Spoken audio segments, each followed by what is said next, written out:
আল্লাহকে আঙ্গুল দিয়ে জানিয়ে দিলেন, ফাইদা রাকিবু ফিল ফুলকি দা'আবুল্লাহ মুখলিসিনা লাহুদ্দিন ফালাম্মা নাজ্জাহুম ইলাল বাররি ইযা হুম ইউশরিকুন। আল্লাহ বলে, একদল লোক আছে, তারা যখন নৌযানে চড়ে, জলযানে চড়ে, সাগরের মধ্যে যখন জাহাজে চড়ে, লঞ্চে চড়ে, তারা যখন তুফানের সম্মুখীন হয়, তখন তারা আল্লাহরে বড্ড বেশি ডাকে, একান্ত ভাবে ডাকে, বিশুদ্ধ চিত্তে ডাকে।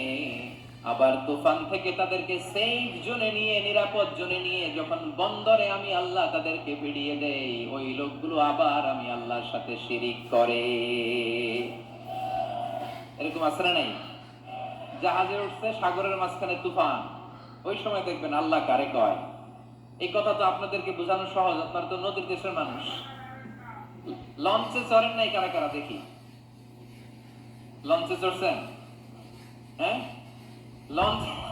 লঞ্চে চড়ে নাই এরকম একজনও নাই এখানে। আচ্ছা, লঞ্চে উঠছেন কে কে দেখি? মাশাআল্লাহ, মাশাআল্লাহ, মাশাআল্লাহ। ঠিক আছে, আপনাদের বোঝানো সহজ।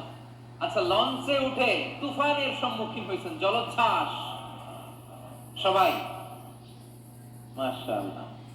এই ওয়াজ তো আপনাদের মুখস্থ, ঠিক কিনা বলেন? আমার বলার দরকার নাই, বলেন। মাঝ নদী, তুফান, জলোচ্ছ্বাস, জলের মধ্যে উচ্ছ্বাস, ঢেউ, টর্নেডো, সাইক্লোন, মেঘের ঘনঘটা, পরিবেশ ঘুটঘুটে অন্ধকার, লঞ্চ একবার এদিকে আরেকবার ওইদিকে, ভিতরে কি অবস্থা হয় বলেন তো? হ্যাঁ,